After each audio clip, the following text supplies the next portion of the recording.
कौन ब्रह्मा का पिता है, कौन विष्णु की मां, शंकर का दादा कौन है, हमको दे बता। ये जानने के लिए कृपया सुनिए। जगत गुरु तत्वदर्शी संत रामपाल जी महाराज के अमृत वचन सर्व पवित्र धर्मों के पवित्र शास्त्रों के आधार पर। तो उसका नाम चलो कवि है, क्योंकि वो परमात्मा अपनी लोकोक्तियों के माध्यम से, दोहों शब्दावलियों के माध्यम से अपना ज्ञान प्रचार प्रत्येक बार करने आता है, इसलिए उसको कवि कहते हैं। हम उसको कबीर देव, वेदों में लिखा कबीर देव, हम उसको कबीर साहब कहने लगे, वो कवि ही मान लेते हैं। तो वहां लिखा है परमेश्वर की वाणी में, गरीबदास जी ने कहा है कि रस्यब देव के आइयां कवि नाम में करतार है। उस कवि नाम तय आगे वह।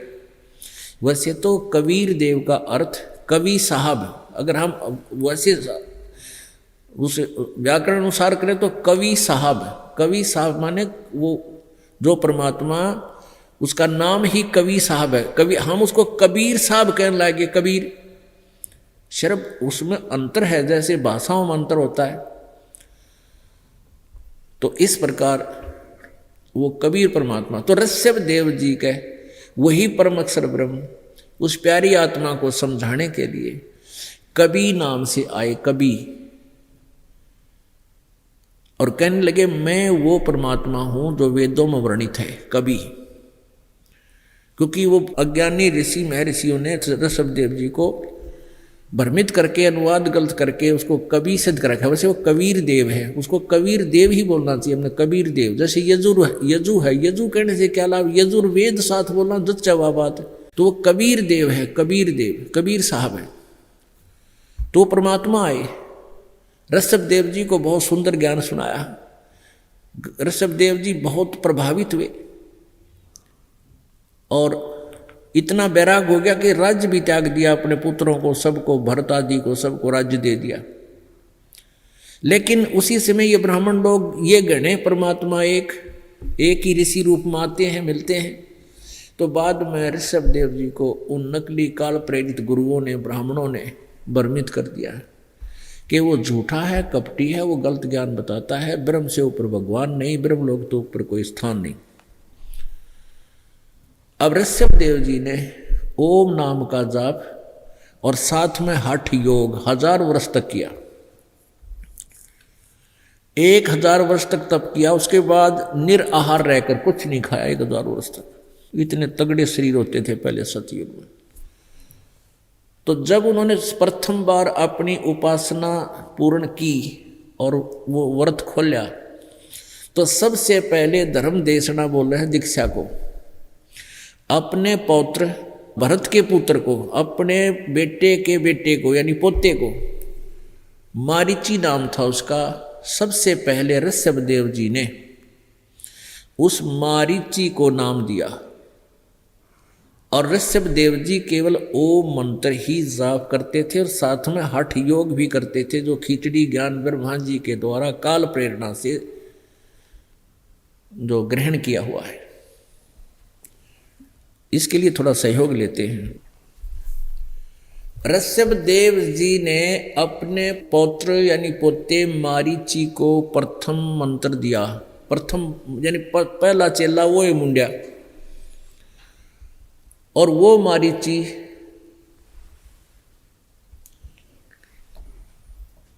मारीची वाली आत्मा आगे चलकर महावीर जैन कहलाए। अभी आपको दिखाते हैं एक प्रमाण जैन धर्म का। एक जैन संस्कृति कोश 3 भागों में है, और इनको वो फाइनल मानते हैं। जैसे हम गीता जी वेदों को मानते हैं, ऐसे इन तीनों पार्ट को, 3 पार्ट हैं ये, तो इनको ये अंतिम मानते हैं। और प्रथम भाग में आपको दिखाते हैं, देखिए, जैन संस्कृति कोश, जैन संस्कृति कोश, जैन इतिहास प्रथम भाग, और ये है प्रोफेसर है भागचंद्र जैन भास्कर।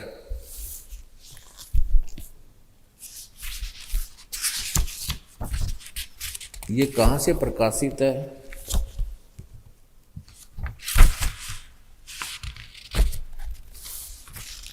जैन संस्कृति कोश,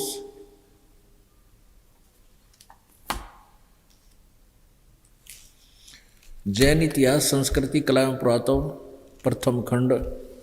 लेखक हैं प्रोफेसर भागचंद्र जैन भास्कर। समंती प्राच्य शोध संस्थान नागपुर, कला एवं धर्म शोध संस्थान वाराणसी।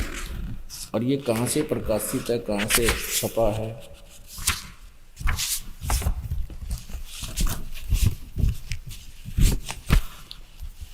जैन इतिहास,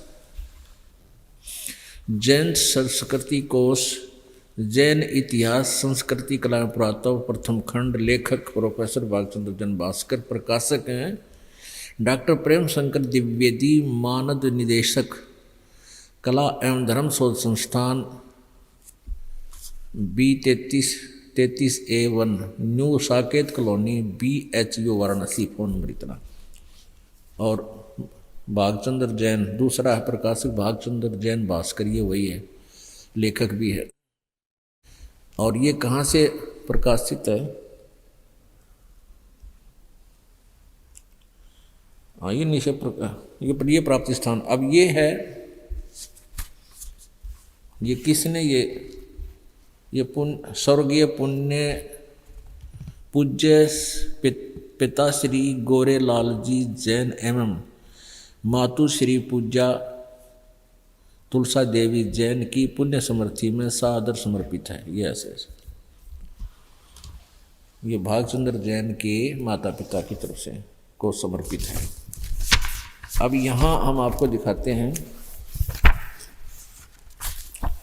इसके प्रश्न नंबर 175 पर।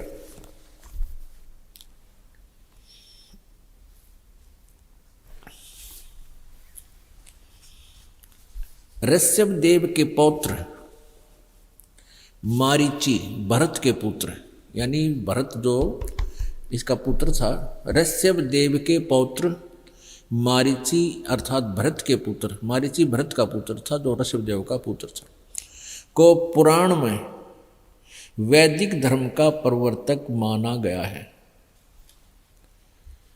यानी मारीची को। और यही मारीची जैन परंपरा में आगे चलकर महावीर वर्धमान बना, यानी महावीर जैन बना। यही आत्मा आगे चलकर 176 पृष्ठ पे 176 पृष्ठ पे जैन संस्कृति कोश, जैन इतिहास कला और पुरातत्व, यहां देखना। तीर्थकर ऋषभ देव की जीवन घटनाएं। तीर्थकर ऋषभ देव अंतिम कुलकर नाभिराज के पुत्र थे। उनकी माता मरु देवी थी। वे इक्ष्वाकु वंशी नाभिराज अयोध्या के एक लोकप्रिय राजा थे। तरुण होने पर नाभिराज ने ऋषभ देव का विवाह सुनंदा और सुमंगला से कर दिया। 2 पत्नियां थी। सुनंदा ने तेजस्वी पुत्र बाहुबली और पुत्री सुंदरी को जन्म दिया और सुमंगला ने भरत सहित 99 पुत्रों को जन्म दिया और ब्राह्मी पुत्री को जन्म दिया। यानी ऋषभ देव जी के 100 पुत्र और 2 पुत्रियां थी। समय आने पर ऋषभ देव ने भरत को अयोध्या का, बाहुबली को तक्षशिला का और शेष युवराजों को उनकी योग्यता अनुसार राज्य सौंपकर संसार त्याग दिया और दीक्षा लेकर साधना में लीन हो गए। साधना काल में पाणिपात्री ऋषभ देव 1 वर्ष तक निराहार, 1 वर्ष तक रहे। 1000 में गलत करेगा, अगर 1000 वर्ष तप किया है, 1 वर्ष तक निराहार रहे, यानी कुछ नहीं खाया। बाद में बाहुबली के पौत्र श्रेयांश कुमार ने इक्षु रस देकर ईख का रस, गन्ने का रस प्याकर उनकी इस निराहार व्रती को यानी उस व्रत को तोड़ा। लगातार 1000 वर्ष तक तपस्या करने वाले मुनि, फिर 1000 वर्ष तक फिर तपस्या की उसने। ऋषभदेव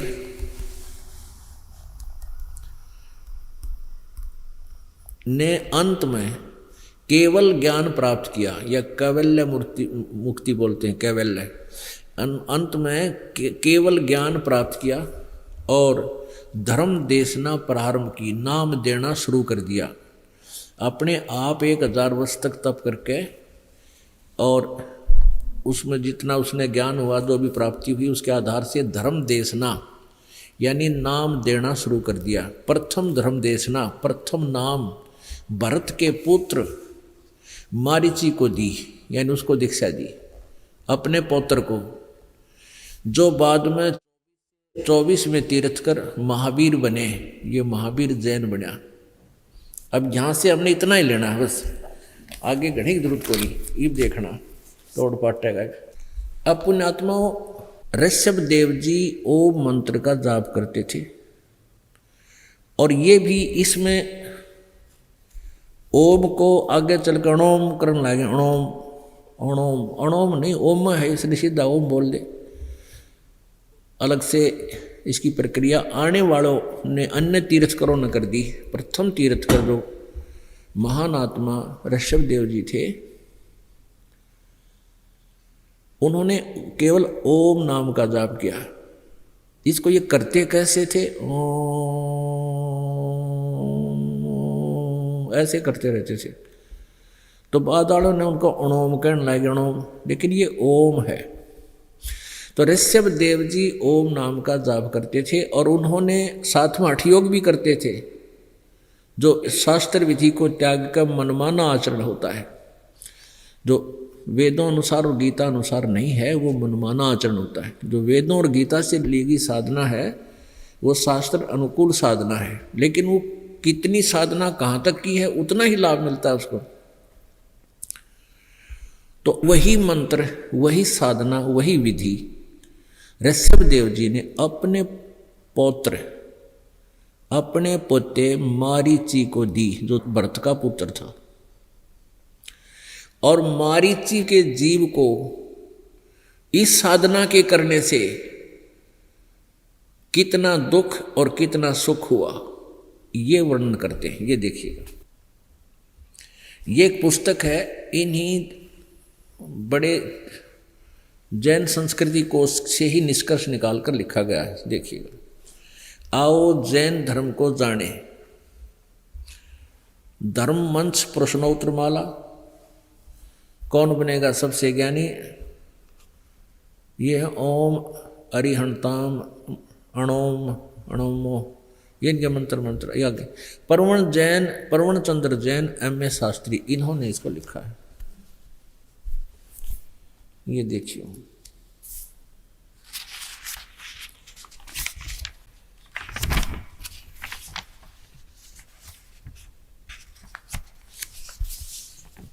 आओ जैन धर्म को जाने, लेखक हैं प्रवीण चंद्र जैन M.A. शास्त्री, जम्बूद्वीप हस्तिनापुर। प्रकाशक है श्रीमती सुनीता जैन, जम्बूद्वीप हस्तिनापुर, मेरठ, उत्तर प्रदेश।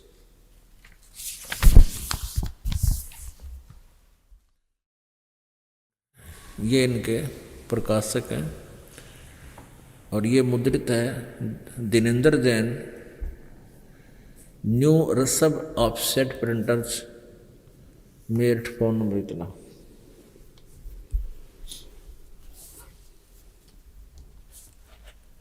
ऋषभदेव जी का कोई गुरु नहीं था। ऋषभदेव जी के कोई गुरु नहीं थे, वो अपने आप ही अपनी साधना किया करते थे।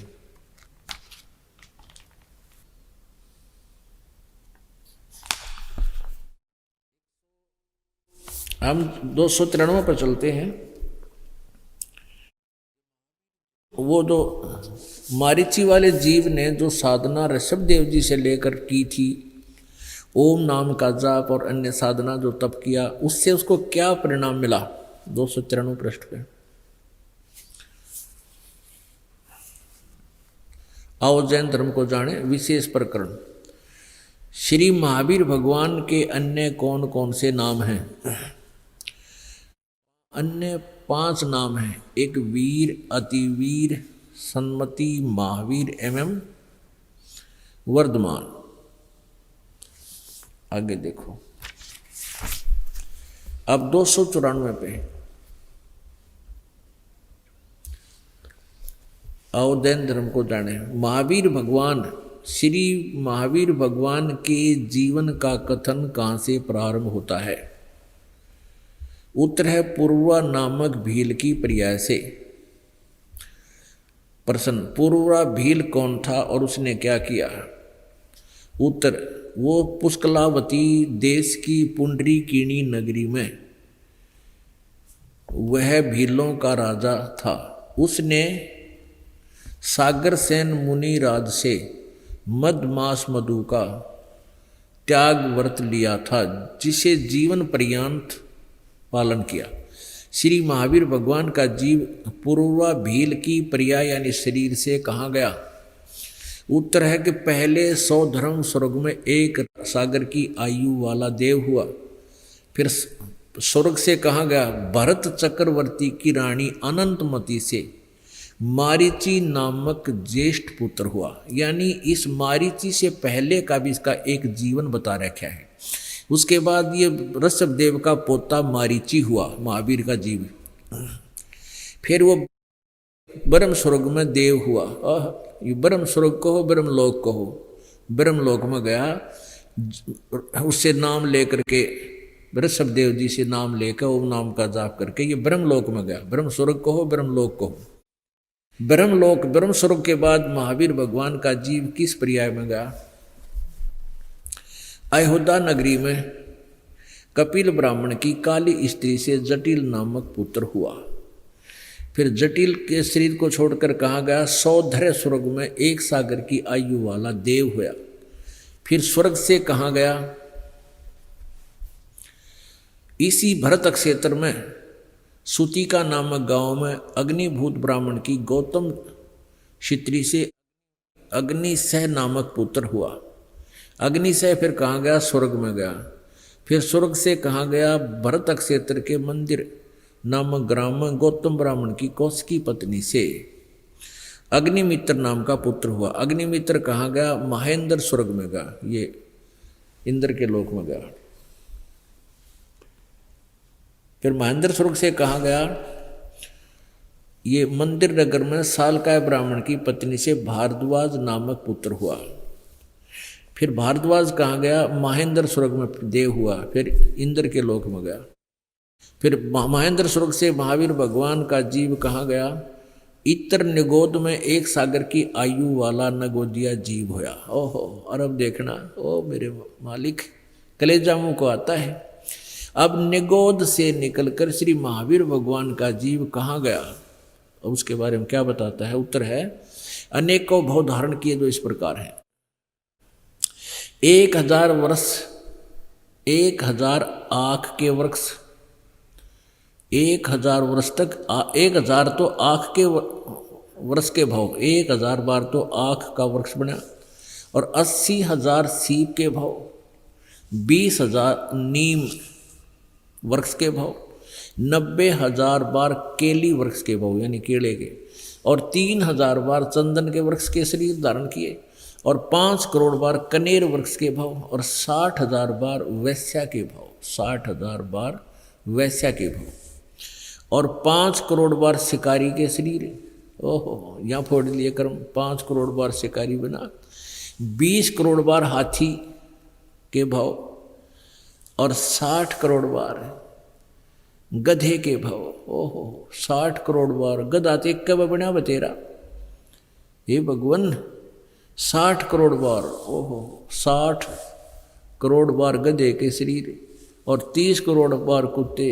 रही खई कसरिया निकल गई कुत्ते के जीवन। उत्तरा एक का कुत्ते का जीवन देख लो कितना दुखदायी होता है।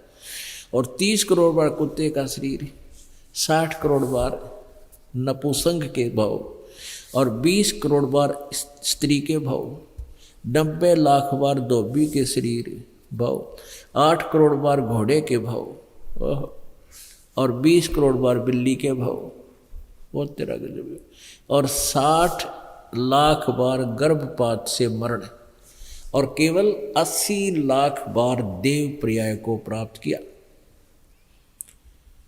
अब पुण्यात्माओं, अब परमात्मा कबीर परमेश्वर जी हमें आकर के यही बताना चाहते हैं कि तुमको परम संत मिला नहीं, सत साधना प्राप्त हुई नहीं, सत्संग तुम्हें प्राप्त नहीं हुआ, जिस कारण से तुम्हारे ये जन्म और मृत्यु के कष्ट समाप्त नहीं हुए। और गीता जी में बताया है कि जो व्यक्ति तत्वदर्शी संत से संबंधित हो जाता है, उसके द्वारा प्राप्त ज्ञान से फिर वो तत्ब्रह्म के बारे में जानकारी प्राप्त कर लेता है और पूरे अध्यात्म ज्ञान से परिचित हो जाता है, फिर वो जरा और मरण से छूटने का ही प्रयत्न करता है। जरा मरण यानी बुढ़ापे और मृत्यु से ही छूटने का प्रयत्न करता है। आज आप जी को बताया, शुरुआत की थी कि सतगुरु के उपदेश का लाया एक विचार, जय सतगुरु मिलते नहीं हम जाते नरक दुआरे। ओह, नरक द्वार में दूत सब करते खेचा ताण, उनसे कभू ना छूटते फिर फिरते चारों खानी। ये चारों खानी यानी 4 प्रकार से जीवों की जो है उत्पत्ति होती है, अंडरज, जेरज, उद्बुद्ध, शब्दज, यानी अंडे से, जेर से, जैसे माँ के गर्भ में मनुष्य पशु हैं इनमें, और अपने आप जैसे सुरसी हो जाती है, अपने आप जो उत्पन्न होते हैं, ये 4 प्रकार से जीव उत्पन्न होते हैं। इनको 4 पार्ट बोलते हैं, 4 खानी, 4 विभाग। इन चारों विभागों में उत्पन्न प्राणियों की संख्या कितने प्रकार की होती है? 84 लाख प्रकार के शरीरों में कष्ट उठाना पड़ता है। 4 खानी में भटकते धक्के खाते, जैसे इन ऋषभदेव जी ने भी नाम लिया, इनकी भी जन्म मृत्यु अभी समाप्त नहीं हुई, क्योंकि यही आगे चलकर बाबा आदम हुए, ऋषभदेव जी। और बाबा आदम फिर उसमें स्वर्ग में गए हुए हैं। स्वर्ग के अंदर एक तरफ नरक है, एक तरफ स्वर्ग है। स्वर्ग में वो विराजमान है और वहाँ भी दुखी। उन मुसलमानों वाले इस पुस्तक में लिखा है, हजरत मोहम्मद जी की जीवनी में, कि बाबा आदम, हजरत मोहम्मद ने देखा वो एक बार हंस रहे थे, एक बार रो रहे थे। हजरत मोहम्मद ने पूछा उस फरिश्ते से, जब्राइल से, कि ये कौन व्यक्ति है? जब्राइल ने बताया कि बाबा आदम है। ये रो और हंस क्यों रहा है? कि स्वर्ग के अंदर तो इसकी अच्छी संतान है, जो नेक नीति से रहा करती, वो स्वर्ग में है, और जो निकम्मे थे, भक्ति करी नहीं, मांस मिट्टी खाते थे, वो नरक में पीटे जा रहे हैं, बुरान माटी हो रही है। जब ये नरक की तरफ देखता है तो अपने निकम्मे संतान को दुखी होते हुए देखकर रो रहा है, और जब स्वर्ग की तरफ देखता है, अच्छी संतान स्वर्ग के अंदर आनंद से रह रही है, तब वो खुश होता है। तो पुण्यात्माओं, इस स्वर्ग में भी नो की नो दुर्गति, जैसी पृथ्वी पर ऐसे दुख और सुख समांतर चल रहे। एक ही स्थान है सतलोक, जहाँ जाने के बाद जीव की फिर जन्म मृत्यु नहीं होती। अब आपने ऋषभदेव जी से प्राप्त दीक्षा, मारीची जी की क्या दुर्गति हुई, आपने पढ़ लिया। और यही आगे चल के महावीर जैन हुआ, वही आत्मा महावीर जैन कहलाई। अब आपने देखा कि 60 करोड़ बार गधा बना, और 30 करोड़ बार कुत्ता, और केवल 80 लाख बार देवता बना। अब उस देवता ने के चाटा, गधा और कुत्ते भी बन गया। इसलिए परमात्मा बताते हैं कि ये काल की भूल भुलैया है। यथार्थ ज्ञान ना प्राप्त होने से जीव की ऐसे ही दुर्गति रहती है। कई पुण्यात्मा जो होते हैं वो अल्पज्ञ होते हैं, कुछ श्रद्धालु ज़्यादा होते हैं। वो ये सोचते हैं कि, कहते हैं कई बार कि यदि सभी आप वाली साधना कर लेंगे, कबीर जी वाली भक्ति कर लेंगे, सभी सतलोक चले जाएंगे, तो यहाँ पृथ्वी पर कौन रहेगा? तो खाली रह जाएगी। पृथ्वी तो एक कैद है, कैद, एक दुख स्थल है, और हम पहले वहीं रहते थे सभी, तो पड़ी रहेगी खाली। ये नरे ग्रह धक्के खाते अंडे ये और घूम लेगी खाली, अपन के लेना इसका। ऊपर हम तो अपने सतलोक चले जाएंगे, वहाँ हमारा निज स्थान है। तो ऐसी भ्रमणा पैदा कर रखी है कि यहाँ कौन रहेगा? इसने के फूकांगे जरा इसी दुरुक्ति होने लग रही जीव की, एक पल में भरोसा नहीं के हो जा, कभी प्रलय हो जा, कभी सूखा पड़ जा, कि तब भूकंप आकर दुनिया मर जा, कि तब साइक्लोन आ गया लाखों लोग मर जाते हैं, कभी सर्दी सतावे, गर्मी सतावे, सैकड़ों बीमारियाँ। तो यार यहाँ रहना के शौक है तो मजबूरी फंस रहे हम, जब ज्ञान आपको हो जाएगा। तो क्या बताया है कि अब वो मारीची वाला जीव इतने दुख पाकर आगे फिर क्या हुआ? महावीर जैन वाले जीव की आगे क्या हुआ देखना। यही है आओ जैन धर्म को जाने। ये आओ जैन धर्म को जाने, हम 295 पृष्ठ पर आगे हैं। हमने ये पढ़ लिया, ओहो 60 करोड़ बार गधे के भाव शरीर, 30 करोड़ बार कुत्ते के भाव, 60 करोड़ बार नपुसंक, 20 करोड़ बार क्षत्रिय, 90 लाख बार धोबी, और 8 करोड़ बार घोड़ा, 20 करोड़ बार बिल्ली के भाव, और 60 लाख बार गर्भपात से मृत्यु, और 80 लाख बार देव प्रियाव को प्राप्त किया। केवल 80 लाख बार तक देवता हुआ, और बाकी या ऊपर दुर्गति अलग से हुई। उसके बाद फिर कहा गया राजगृह में स्थावर नामक ब्राह्मण होया, फिर महेंद्र स्वर्ग में गया, फिर ये हुआ, फिर ये हुआ, त्रिपृष्ठ नामक नारायण हुआ, फिर 7वें नरक में गया। ये 7वें नरक में, और 7वें नरक से महावीर भगवान का जीव कहाँ गया?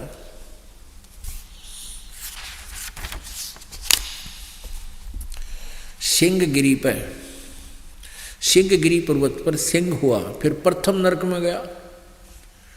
आगे हम ज्यादा ना देख करके यहाँ देखते हैं। सैंसरा स्वर्ग से महावीर भगवान का जीव किस पर्याय में गया? जम्बू द्वीप के छतरपुर नगर में नंदीवर्धन राजा की वीरमती रानी से नंद नामक का पुत्र हुआ। नंद का जीव आगे किस पर्याय में गया? पुष्पोत्तर विमान में देव हुआ। तदनंतर उसके बाद वही मारीची वाला जीव 24वें तीर्थकर श्री महावीर भगवान हुए। श्री महावीर भगवान के जीव ने कितने पाखंड मत चलाए, ओ तेरा गजब हो। 363 पाखंड मत चलाए। पुण्यात्माओं, परमात्मा कबीर जी कहा करते थे, कहते हैं साच कहूं तो जग नहीं माने, और झूठ कही ना जाइयो, और साच ना पूरा पावते झूठा जगपति आइयो। परमात्मा कहते थे कि मैं सच्ची कहता हूं, और मेरी बात पर कोई यकीन विश्वास नहीं करता, और ये झूठों के जो गलत साधना बता रहे हैं, ऐसी दुर्गति तुम्हारी हो रही है, उन सब के ऊपर सब विश्वास किए बैठे। अब विचार करो, मारीची वाले जीव ने, महावीर जैन वाले जीव ने मारीची रूप में जैन धर्म के प्रथम तीर्थकर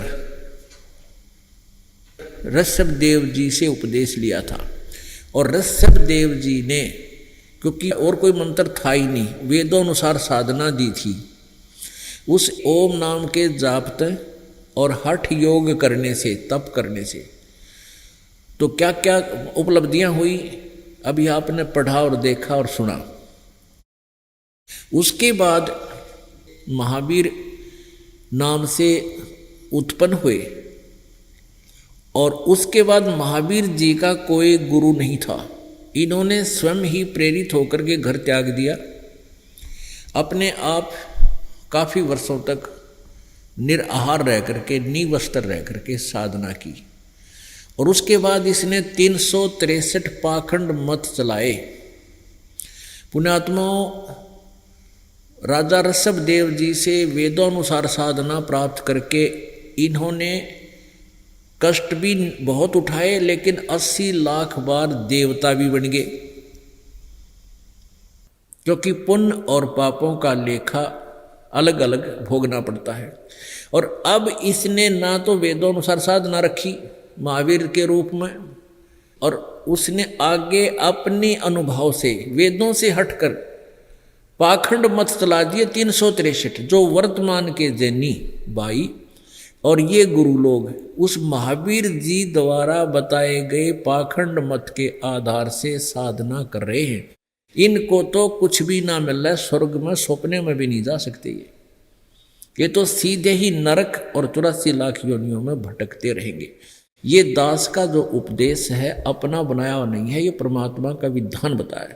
और पुण्यात्मा इसको महसूस करें, गहराई से सोचें और इससे पीछा छुटवाएं और परमात्मा की भक्ति करें। इन्होंने स्वयं लिखा कि उन्होंने 363 पाखंड मत चलाए। पाखंड माने व्यर्थ, बकवाद।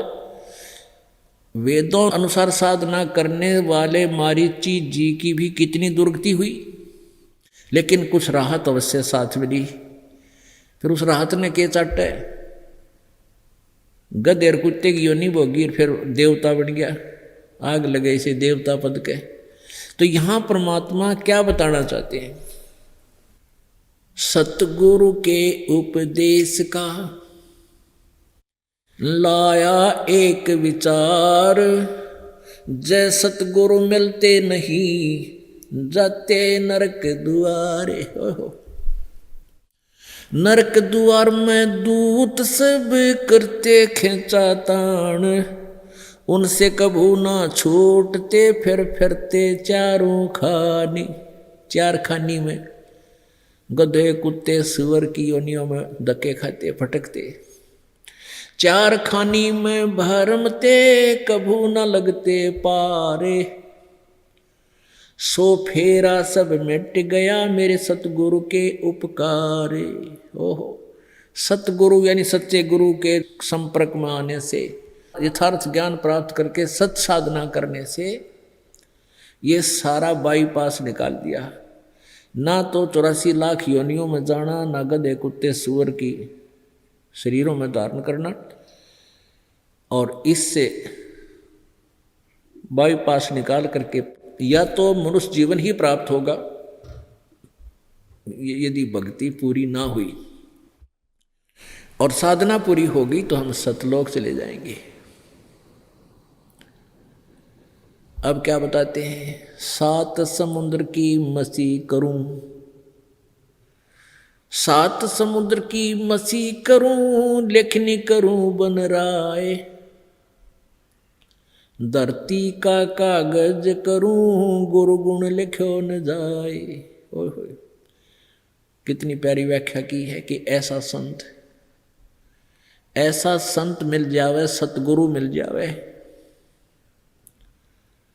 जो इन सभी दुर्गतियों से, इस प्रकार के सभी कष्टों से, सभी योनियों से बचा दे।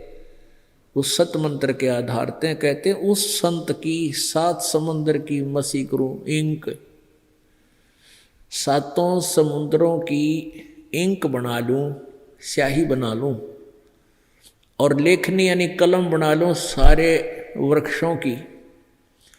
एक वृक्ष के एक टहनी की कितनी कलम बन जा, ढेर लाग जा, छोटी छोटी कलम। और कहते हैं पूरी पृथ्वी जितना कागज मेरे पास हो, और यदि ऐसे संत के गुण लिखने लगूं, ये सभी समाप्त हो जाए, गुण पूरा ना हो। अब एक गधे का जीवन लिखने लग जाओ, एक दिन में उसकी के दुर्गति होती है, फिर कुत्ते का लिखो, सुअर का लिखो, फिर फलाने का, इतने कष्टों के और उनसे परमात्मा ने हमें बचा दिया। यानी सतगुरु के उपदेश ने, सच्चे गुरु जी के सच्चे मंत्र ने हमारे को कितना बाईपास निकाल दिया। कहते गुरु मानुष कर जानते, ते नर कई है अंधे, होवे दुखी संसार में फिर आग काल के फंदे। ऐसे संत को यदि आप जी केवल मानव ही समझकर ट्रीट करते हैं तो कहते वो मूर्ख व्यक्ति है। पुण्यात्माओं, परमात्मा परमेश्वर स्वयं आए थे, वो मनुष्य रूप ही है उनका, लेकिन वो तेजों में शरीर अधिक है। उस तेजों में शरीर को सरल करके हल्का तेज पुंज का शरीर बना करके वो एज इट इज प्रकट हुए थे छोटे से शिशु रूप में। धीरे धीरे लीला करते हुए बड़े हुए लीला की, तो ये ज्ञान प्रचार किया करते, सुख यही दिया करते जो आज परमात्मा आप जी को दे रहे हैं। वही कबीर जी इस दास के माध्यम से। तो उस समय हम परमात्मा से इसलिए दूर रहे, उनके संग नहीं जा सके, क्योंकि हम उन अज्ञानी अनाड़ी ऋषियों के द्वारा भ्रमित ज्ञान के आधार से हम परमात्मा को निराकार मानते रहे। इसलिए यदि परमात्मा, कबीर जी कहा करते थे, हम ही अलख अल्लाह हैं, कुतुब गौस और पीर, गरीबदास खालिक दनी, कबीर जी कह रहे हैं मेरा नाम कबीर। लेकिन ये बातें किसी के गले उतरी नहीं कि परमात्मा तो निराकार होता है और ऐसा नहीं होता। तो इसलिए हमने परमेश्वर को परमेश्वर माना नहीं, ओनली एक आदमी मान के और ज्ञानी मान के कि विद्वान है इस करके, और कुछ सिद्धियां रखता है, इसलिए हम परमात्मा के साथ चिपके रहे। हमने उनको परमात्मा नहीं माना। और कबीर जी कहते हैं, गुरु मानुष कर जानते ते नर कहिए अंधे, ओवे दुखी संसार में आ गए यम के फंदे। तो गुरुदेव को, वो तो भगवान स्वयं आए थे और इस दास को भेज दिया अपना आप जी को समझाने के लिए। अब मुझ दास को भी अपनी उन्होंने पावर दी है, मालिक ने ही इस दास को, और वही सब परमात्मा ही कर रहे हैं। कबीर जी की शक्ति ही आप जी का सुख, आप जी को सुख दे रही है और साथ में आपको दुखों का निवारण कर रहे हैं, और साथ में ये ज्ञान वही बता रहे हैं उन्हीं की वाणी से। तो परमात्मा, कबीर जी कहते हैं कि यदि आपने गुरु जी को परमात्मा के तुल्य नहीं माना तो फिर भी काम कच्चा रह जाएगा, आपकी साधना विफल हो जाएगी। एक नियम है, गुरु मानुष कर जानते वो नर कहिए अंधे। अब गुरु कहो चाहे सतगुरु कहो, क्योंकि सतगुरु इसलिए कहना पड़ा कि नकली गुरु गणे, इसलिए सतगुरु शब्द लगाना पड़ा। और वास्तव में गुरु शब्द पर्याप्त है, जैसे आध्यात्मिक गुरु संत होते हैं, लेकिन वो संत नकली हैं, उनका ज्ञान कंप्लीट है नहीं, जिस कारण से अब सतगुरु शब्द लगा दिया। तो यहाँ लिखा है कि जो आप जी को सतगुरु मिल गए, उनको गुरु कहो चाहे सतगुरु कहो, वो तो प्रत्येक व्याख्या में पूर्ण है, प्रत्येक संज्ञा में, प्रत्येक उपमा में। तो कहते हैं गुरु मानुष कर जानते, यदि गुरु जी को तुम मानुष मानते हो, सिंपल मैन मानते हो, ते नर कहिए अंध, वो ज्ञानहीन है, ज्ञान नेत्रहीन अंधे हैं, और वह दुखी संसार में आ गए फिर काल के फंद, काल के बंधन। अब देखा आपने महावीर जैन की दुर्गति हुई, कहते ये संकट फेर रहेंगे जब सतगुरु मिल गए, सतगुरु को आपने एज ए गॉड रिस्पेक्ट नहीं किया, कंसिडर नहीं किया, तो गुरु मानुष कर जानते ते नर कहिए अंध, और ओवे दुखी संसार में आगे काल के फंद। जैसे एक गणित का प्रश्न होता है, एक गणित के अंदर एक प्रश्न, एक ब्याज का एक चैप्टर होता है, उसमें सपोज करना होता, मान लीजिए मूलधन 100 रुपये, जबकि वास्तविक मूलधन करोड़ों रुपए में होता है। उस करोड़ों रुपए के मूलधन को प्राप्त करने के लिए सपोज करना पड़ता है, मान लीजिए मूलधन 100 रुपये, और जब तक हम 100 रुपये मूलधन नहीं मानेंगे, भले ही वो करोड़ों रुपये की तुलना में एक छोटी राशि है, तो हमारा वो प्रश्न हल नहीं हो सकता। इसलिए आप जी ने गुरु जी को मान लो, गुरु जी भगवान, गुरु जी गॉड हैं हमारे, और फिर उनको जैसे हम परमात्मा के सामने जाते हैं, परमात्मा से जाएंगे हम, जैसे वो भगवान आ जाते हैं। यदि आप ऐसा ही व्यवहार करोगे ऐसे वैसे, तो परमात्मा नाराज होंगे। तो परमात्मा नाराज ना होना चाहिए। परमात्मा के नाराज होने के कारण तो हम यहाँ कष्ट उठा रहे हैं। सतगुरु के दरबार में मेरी थर थर कांपे दे, ना जानू किसी बात से मारा टूट न जावे ने। इतना भय लगे परमात्मा गुरु जी के दरबार में आकर परमात्मा तुल माने, और ऐसे कोई बात, ऐसा मन में कोई विचार, कोई ऐसे अवगुण ना हो जा जिससे गुरु जी का और आपका प्रेम भंग हो जा, यानी जो श्रद्धा आपकी है उसमें कोई फर्क पड़ जावे, वो नहीं पड़ना चाहिए, फिर व्यर्थ हो जाएगा आपका जीवन। तो इस प्रकार हमने गुरु जी को परमात्मा मान के, क्योंकि जाना है भगवान के दरबार में, और वहाँ पर सबसे पहले इस दास के रूप में आपको प्रभु मिलेगा, परमेश्वर मिलेंगे तिरकुटी पे। तिरकुटी पे जाकर तुम्हारी वहाँ छटनी होएगी। यहाँ आप जी ने जैसी श्रद्धा इस दास के प्रति बनाई है, जैसे पौधे का, जैसे गेहूं का पौधा पक जाता है, बाली आ जाए ऊपर, अपने आप पता लग जाता है कि ये गेहूं है, और उसके अंदर एक कोबाड़ भी होता है, गेहूं जैसा डंगा, खरपतवार, as it is same to same plant होता है, वो दोनों एक जैसे पौधे होते हैं। लेकिन जब वो परिपक्व हो जाते हैं और दोनों के ऊपर वो बाली आ जाती है, तब उनका पता लगता है कि ये खरपतवार है, ये गेहूं है।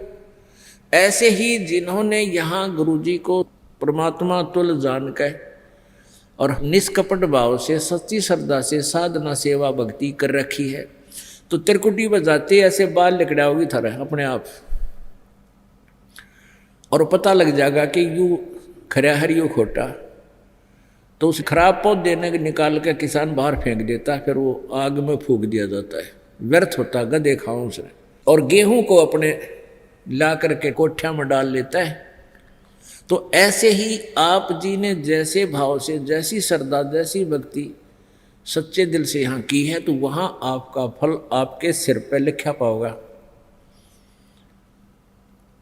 और वहाँ फिर आपकी कैसी गतिविधि होगी, आपकी कैसी वहाँ भगवान के प्रति श्रद्धा होगी, तो वहाँ उसी का, वहाँ एक समझो परीक्षा एग्जाम है आपका, और वहाँ भी आपने ऐसा ही मन में दोष कपट रखा, जैसा यहाँ रख रहे हो वैसा ही वहाँ होगा, जैसा दिन में करते हो वैसा स्वप्न होगा। अब जैसे आप जी को स्वप्न आते हैं, तो जैसा व्यवहार आप यहाँ इस दास के साथ कर रहे हो वैसा स्वप्न में आएगा। तो इसी प्रकार वहाँ भी एक स्वप्न होगा, आप होंगे परमात्मा होंगे इस दास के रूप में। तो वहाँ अगर आपने, आपकी रिहर्सल में कमी रहेगी, आपने ट्रेनिंग ठीक ना करी, तो वहाँ से रिजेक्ट कर दिए जाओगे। फिर वो व्यक्ति कई हजार युगों तक मनुष्य जीवन भी प्राप्त नहीं करेंगे। तो वहाँ से गिरे हुए इंसान फिर बहुत देर से संभलते हैं, क्योंकि इतना दिन और संग रहे और इतना ज्ञान सुना, फिर बकवाद भर ली। तो इस प्रकार पुण्यात्मा आप जी ने बहुत उत्तम स्थान पर जाना है, और उसके लिए उत्तम ही कर्म आपने करने होंगे। गुरु गोविंद दोनों खड़े किसके लागू पाए, बलिहारी गुरु अपना जिन गोविंद दिए मिलाए। गुरु जी का कितना महत्व बता रहे हैं परमात्मा कबीर जी। जब तक आप जी की इतनी श्रद्धा गुरु में नहीं होगी, और जैसी श्रद्धा गुरु जी में है उतनी ही परमात्मा में काउंट होएगी। मानी जाएगी। गुरु और गोविंद दोनों खड़े, वहाँ मान लीजिए परमात्मा दोनों रूप बना के खड़ा हो जा, एक दास का रूप और दूसरा अपना ओरिजिनल रूप। तो कहते हैं वहाँ भी परीक्षा होगी, किसके लागू पाए। सबसे पहले कहते बलिहारी गुरु अपना जिन गोविंद दियो मिलाए। अपने गुरु जी के ही चरणों में गिरना, वहाँ पर परमात्मा की तरफ अगर झांक भी लिया उधर साथ होगी तो वो रिजेक्ट करेंगे आपको। यहाँ भी ऐसा ही होगा, ये नियम है ईश्वर। और तुम चरण छुओ और के किसी सासू के कि तो ससुरे के कि तो और बड़े छोटे के सपने में भी ना छूने चाहिए अपन। भाव ये नहीं है कि हमने किसी का सत्कार नहीं करना है या किसी को प्यार नहीं देना है या शिष्टाचार खत्म कर देना है, नहीं। वो शिष्टाचार के तरीके गलत कर दिया हमने। और पुत्र वधू सासू के चरण छुआ करे, नो चरण दाबेगी नो, और वह नो कहे बेटी बूढ़ सुहागन हो, हाँ दूध दान आओ कुत्ता फड़ियो। अब वो छोटी मोटी को पूर्व जन्म की को कमाई हो वो उतनी सौंप दी, आप खाली खोखा होगी। हम चरण इसलिए छुआ करते कि ये खुश होकर अपना आशीर्वाद दे दे, कुछ लाभ मिले। और चरण छोड़ते कौन सा बुढ़े के को पैरों का दर्द ठीक हुआ है। अगर मान ले किसी बुजुर्ग के, चाहे बड़े के चाहे छोटे के, आपसे छोटे भाण बेटी भाई जैसे बहनें हैं, आपसे बड़ी सास का की पिंडी दुखे हैं, तो उनके पैर दबाओ खूब अच्छी तरह। एज है मरीज जान के, आवश्यकता समझ के वो बेशक सेवा करो, मालिश करो, सिर में करो, पैरा में करो, तलव्या में करो, है किसी तरह सेवा करो। पाँव दो गर्म पानी तय, जब ठंड लाग रही होता है सेवा कर दो। लेकिन एक औपचारिक जो चरण छूने ये भक्ति मार्ग में बाधक है, ये नहीं करना। तो वहाँ गुरु गोविंद दोनों खड़े, और किसके लागू पाए, बलिहारी गुरु अपना जिन गोविंद दियो मिलाए। तो वहाँ गुरु जी के ही चरणों में समर्पित होना है, तो भगवान प्रसन्न होगा। गुरु गोविंद दोनों खड़े, किसके लागू पाए, बलिहारी गुरु अपना जिन गोविंद दियो मिलाए। पुणात्माओं, इसको एक एग्जाम्पल द्वारा समझाते हैं। जैसे आप जी के पुण्य जब तक चल रहे हैं पूर्व जन्म के, तो तब तक आपको कोई आपत्ति नहीं, संतान भी अच्छी है, पुत्र पुत्री होगी, उनकी शादी ब्याह भी कर दिए, उनको भी संतान होगी भगवान उनके संस्कार वश। और जब तक आपके पुण्य हैं तो आप जी को कोई आपत्ति आई नहीं। जब आपके पुण्य अक्षीण हो जाएंगे उसके बाद आपके पापों का दौर शुरू होगा। तो पापों का दौर जब शुरू होगा तो कष्ट पर कष्ट आएंगे। अब जो व्यक्ति घने दुखी हो जाते हैं ना, वो क्या कहा करें कि हमारा राम रूठ गया, हमारा राम रूठ गया, हमारा भगवान रुष्ट हो गया, इसलिए हम आपत्ति आएगी। अब राम रूठ गया, पुण्य अक्षीण हो गए, पाप शुरू हो गए, तो कहते हैं कबीर हरि जय रूठ जा, राम रूठ गया आपका, गुरु की शरण में जावे। कबीर हरि जय रूठ जा, गुरु की शरण में जाए, कहे कबीर गुरु रूठ गए तो हर ना करे सहाय। आपका राम रूठ गया, दुख हो गया, आपत्ति आई, तो संत की यानी परम संत की शरण में जावे गुरु। अब गुरु कहो तो सदगुरु कहो, क्योंकि आप समझ गए इस बात को कि झूठे जो नकली हैं वो गुरु भी नहीं है लेकिन गुरु कहलाते, इसलिए सतगुरु कहा। लेकिन अब सतगुरु कहो चाहे गुरु कहो, आपको समझ में आ गया कि जो पूरे संत हैं उन्हीं के विषय बताया। अब परमात्मा क्या बताते हैं, पर्वत पर्वत में फेरा कारण अपने राम, राम जैसे संत मिले हैं जिन सारे सब काम। परमात्मा की तलाश में ना जाने कहाँ कहाँ पर्वतों पर गुफाओं में बरम्या भटका, और संत मिले भगवान जैसे। संत मिल गए, परम संत मिल गए, वो सुख दिए जो भगवान दिया करता है। जैसे आप जी एक तरफ तो हैंड पंप है जिसमें से जल निकलता है मीठा, और एक तरफ आपके घड़े में जल है। जब तक आपके घड़े में जल है और आप कहीं घर पे हो, चाहे कहीं मजदूरी कर रहे हो, दुकान पे, खेत में, कहीं पर भी हो, तो आपको कोई आपत्ति नहीं। प्यास लगी, गट गट पानी पी लिया, और जब मटके का जल समाप्त हो गया घड़े का, फिर आपत्ति आई, समस्या आ गई, प्यासे मर गए, फिर चले कहाँ? हैंडपंप के पास।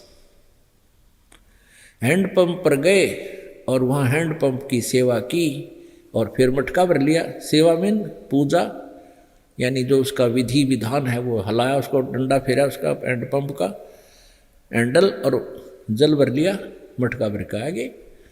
तो आप जी के पुण्य क्षीण हो गए, आपका मटका खाली हो गया। कहाँ जाइए? संत के पास, गुरु जी के पास, और जैसे गुरु जी साधना सेवा बताएं वो हैंडल लाइए, यानी सेवा कीजिए, पूजा कीजिए, साधना कीजिए, फिर मटका भर जाएगा। और यदि कहते गुरु गोविंद दोनों खड़े, काके लागू पाए, बलिहारी गुरु अपना जिन गोविंद दियो मिलाए। अपने आत्मा एक तरफ हैंडपंप है और एक तरफ एक मटके में आपके घड़ा बढ़ा दे रहा है। एक तरफ परमात्मा खड़े हैं, एक तरफ गुरु जी खड़े हैं। आपसे परमात्मा प्रश्न कर रहे हैं कि तुम किसको चाहोगे? हैंडपंप को चाहेंगे हम, बुद्धिमान होगा तो। कोई न कहे तो मटके का जल चाहिए या हैंडपंप, तो हैंडपंप में तो 1000 मटके भर ले। और हैंडपंप, अब जैसे परमात्मा कहते हैं कबीर हरि के रूठते गुरु की शरण में जाए, और कह कबीर गुरु रूठ गए तो हरि ना करे सहाय। आप जी ने हैंडपंप की ठीक मेंटेनेंस करी नहीं, हैंडलिंग ठीक करी नहीं, हैंडपंप खराब हो कर दिया। हैंडपंप खराब हो गया तो गुरु जी रूठ गए। अब वो जल नहीं मिलेगा, वो जल मिलेगा नहीं जो हैंडपंप से मिलना था। जब आपका राम रूठा, गुरु जी के पास गए, आपको विधि बताई, साधना दी, अपना आशीर्वाद से कुछ लाभ दिया। और यदि आप जी ने गुरु जी को रुष्ट कर लिया, हैंडपंप ही खराब कर दिया, तो फिर क्या मिलेगा? हैंडपंप खराब होगा तो बेसे गलाए जाइए डंडे ने, कुछ लाभ नहीं होना उस हैंडल से। गुरु के दिल से उतरे वो शब्द बेहू ना हो, ताकू काल घसीट ही राख सके ना को। कई कह करने भक्ति कर लेंगे, क्योंकि यहाँ आते हैं उनके मन का दोष निकलता नहीं, और फिर उनको हम यहाँ खुरका धमका देते हैं, भाई बीड़ी शराब मांस तम्बाकू तुम छोड़ नहीं रहे तो मत आया करो, फायदा क्या होगा? या कोई और गलतियाँ करते हैं, मन में दोष नहीं निकलता तो वो फिर घर छोड़ जाते हैं, कहीं और चले जाते हैं, खा लो धक्के। पृथ्वी पर कोई नहीं संत आज के दिन, 21 ब्रह्मांड में नहीं है। और जानबूझ साची तजय करे झूठते ने, और ताकि संगत है प्रभु सौपन में भी ना दे। तो यहां से जो आप गुरु जी रूठ जाते हैं, गुरु के दिल से उतरे, जो गुरु जी के मन से उतर गया कि आदमी ठीक होना, या बहन बेटी भक्ति नहीं कर रही है या बकवाद करते हैं, ड्रामाबाजी करें, तो वो दिल से उतर गए तो उनका नाम कट गया। और कहते उनको काल घसीट ही राख सके नहीं कोई। तो यहां क्या बताए हैं कि गुरु के रूठते हरि की शरण में जा, और कह कबीर गुरु रूठ गए तो हर नहीं करे साए। हैंडपंप खराब कर लिया तो आपका जो है जल ने लाभ देना बंद कर दिया, जल मिलेगा ही नहीं। तो इस प्रकार परमात्मा बताते हैं गुरु मानुष कर जानते, ते नर कहिए अंधे, ओवे दुखी संसार में फिर आगे काल के फंदे। यहां भी दुखी होंगे वो व्यक्ति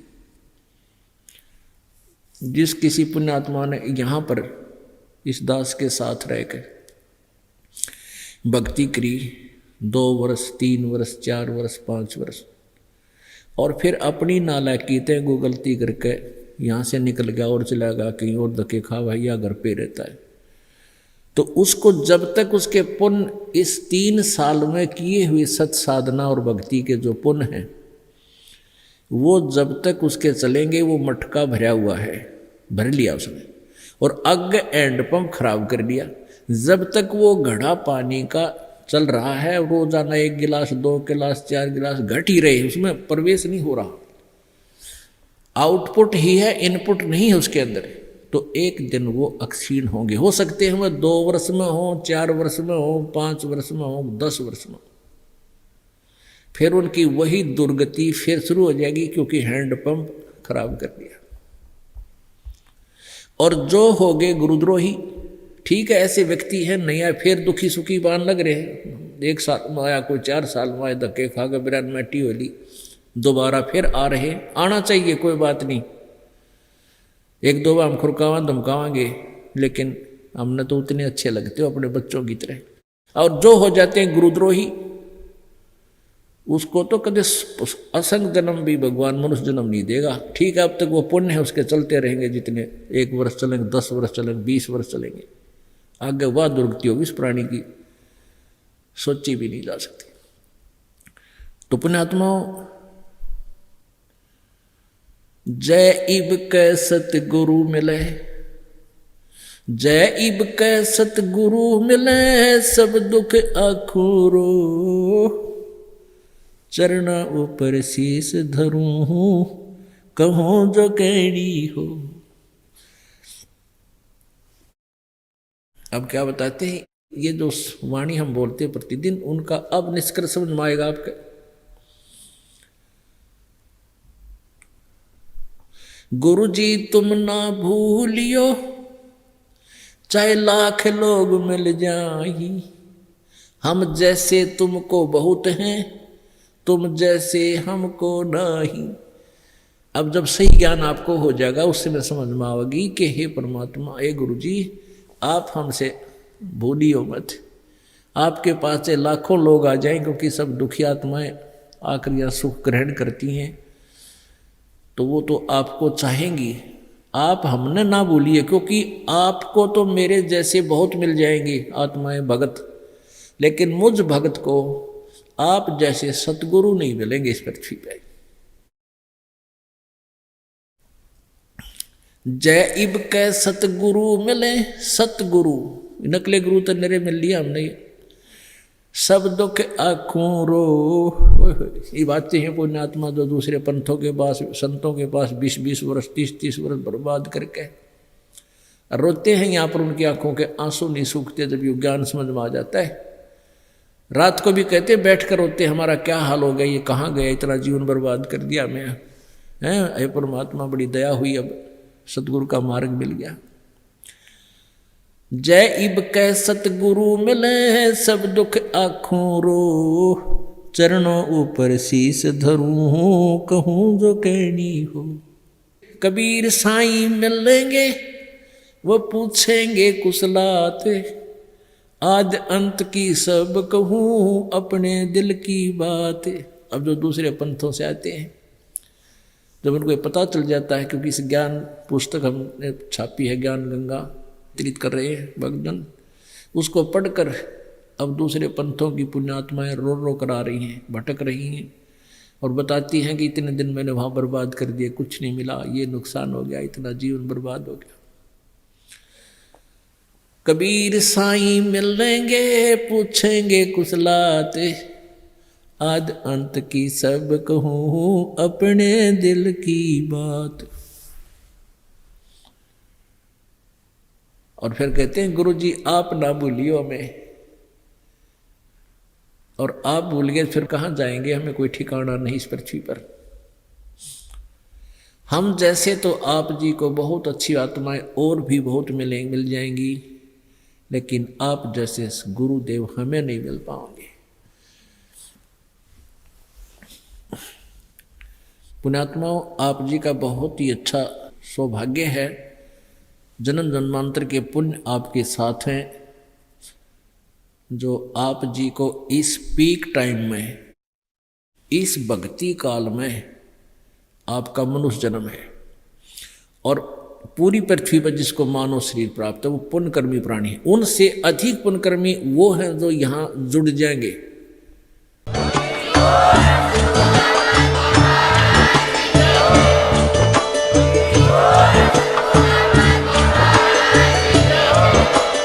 आप सुन रहे थे जगत गुरु तत्वदर्शी संत रामपाल जी महाराज जी के मंगल प्रवचन। अधिक जानकारी के लिए विजिट कीजिए हमारी वेबसाइट www.jagatgururampalji.org। संत रामपाल जी महाराज जी के शुभ आशीर्वाद से पूरे विश्व भर में 500 से भी ज्यादा नाम दीक्षा केंद्र हैं, जिन पर संत रामपाल जी महाराज जी द्वारा ऑनलाइन निशुल्क नाम दीक्षा दी जा रही है। अपने नजदीकी नाम दीक्षा केंद्र का पता करने के लिए संपर्क करें 8222880541।